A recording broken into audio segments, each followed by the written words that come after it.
At 4:18 a.m.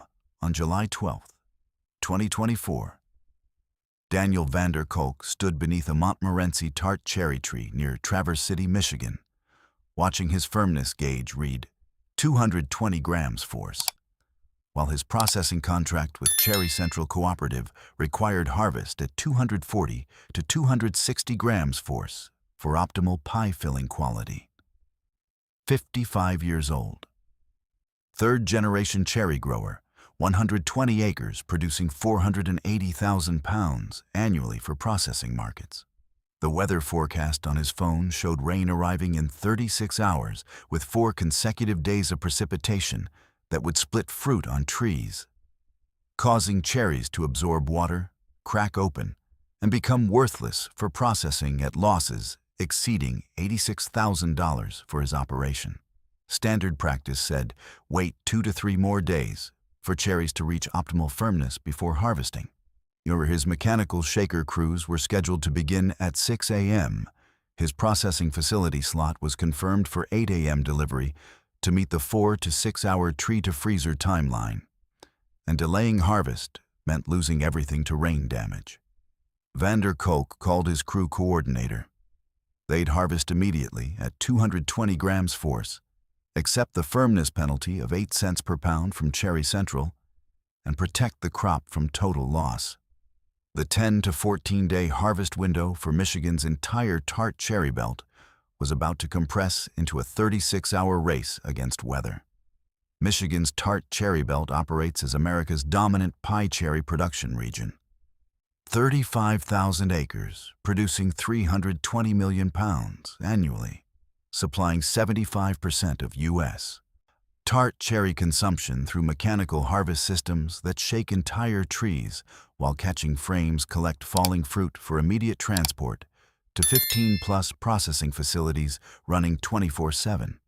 Every July, during a 10 to 14-day window when Montmorency cherries reach optimal firmness and sugar-to-acid ratios, hydraulic shakers clamp onto tree trunks, vibrate at precise frequencies that detach ripe fruit without damaging branches. And workers position catching frames that funnel cherries into bins, moving within hours, to plants equipped with water flumes washing fruit, pitting machines removing stones, and flash freezing systems that drop temperatures to minus 20 degrees Fahrenheit within minutes, preserving quality for year-round processing into pie filling, juice concentrate, and dried cherry products. This is agriculture compressed into 2 weeks where timing determines survival. Processing capacity creates bottlenecks affecting hundreds of growers, and weather during harvest can destroy an entire year's production in a single storm. An industry where the difference between optimal harvest and rain-damaged fruit measures 38 cents per pound, the margin between profitability and catastrophic loss. Daniel Vander Kolk learned cherry farming from his father, who learned from his grandfather, who planted Michigan's first commercial Montmorency orchard in 1964, when the state was establishing dominance in tart cherry production for pie-filling manufacturers. His grandfather had harvested 40 acres with crews using wooden poles to beat branches, while workers on ladders caught fruit in bags.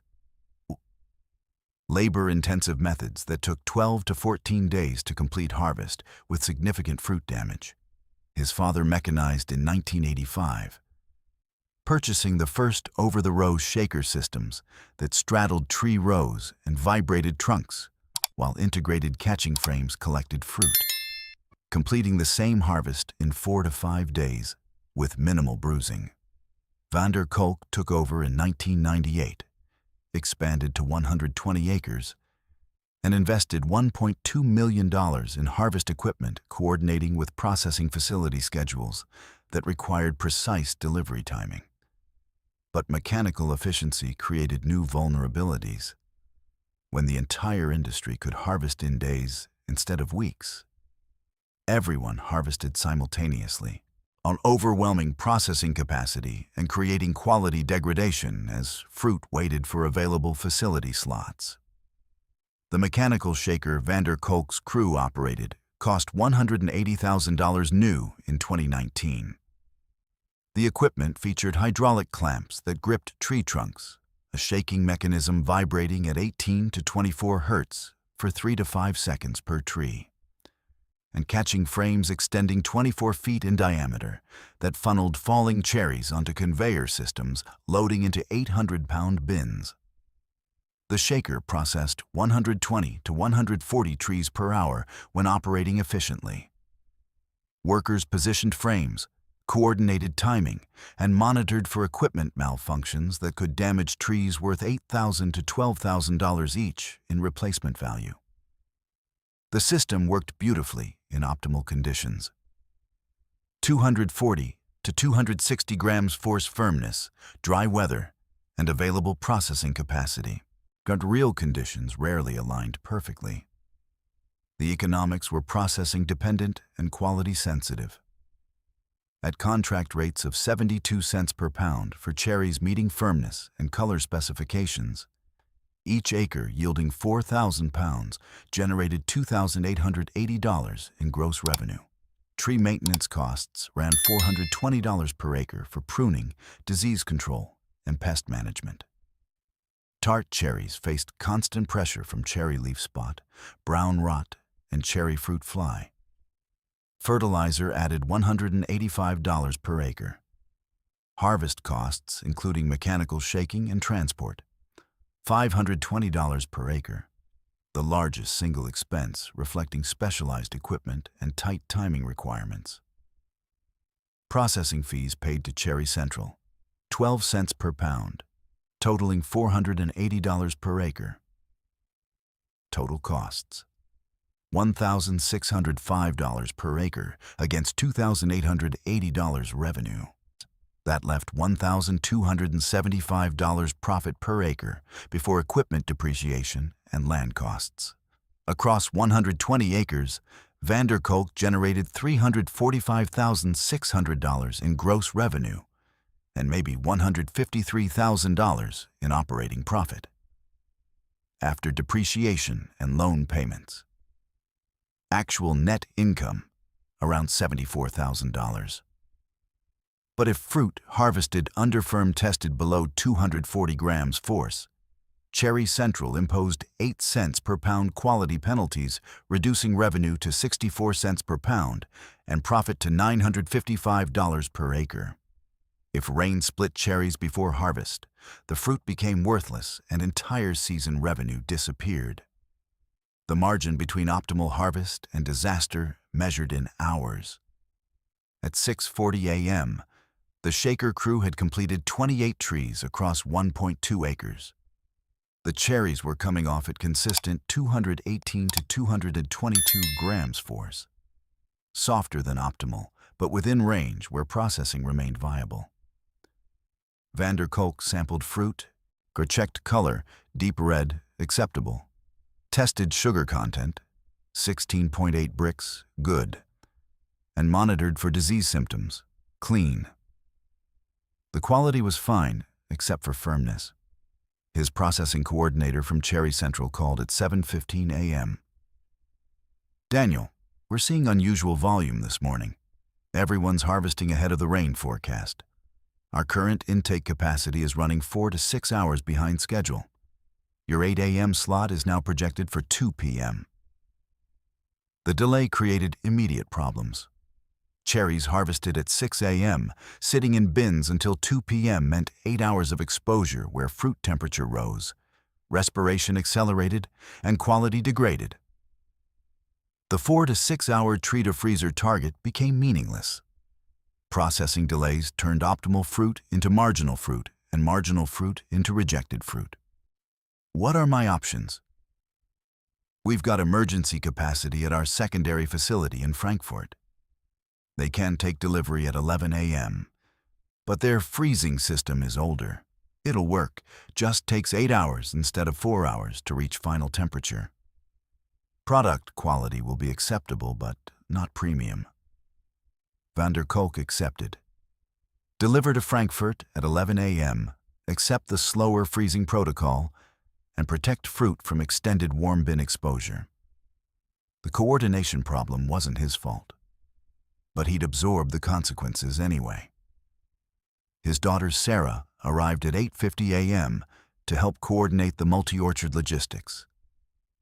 29 years old, holding a food science degree from Michigan State.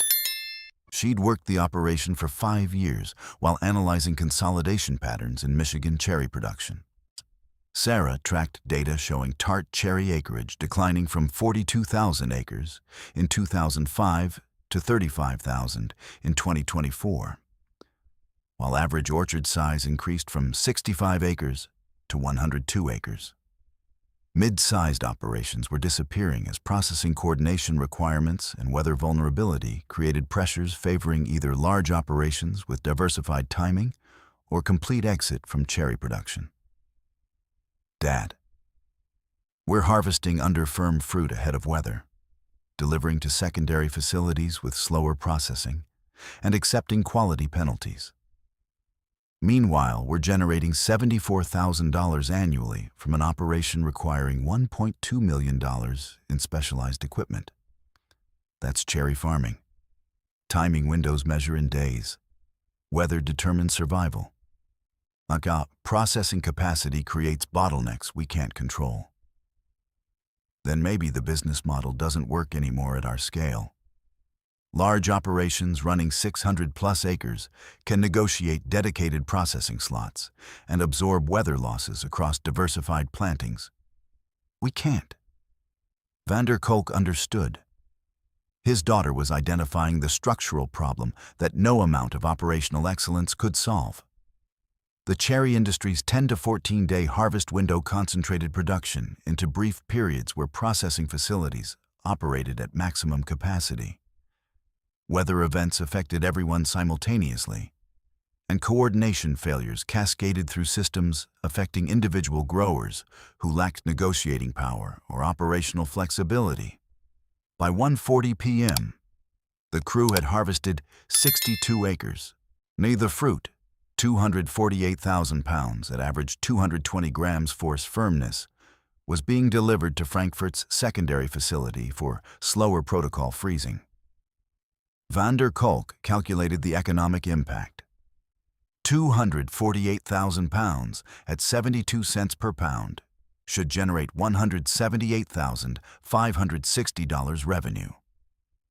Firmness penalty at 8 cents per pound reduced that to 64 cents per pound, $158,720 revenue.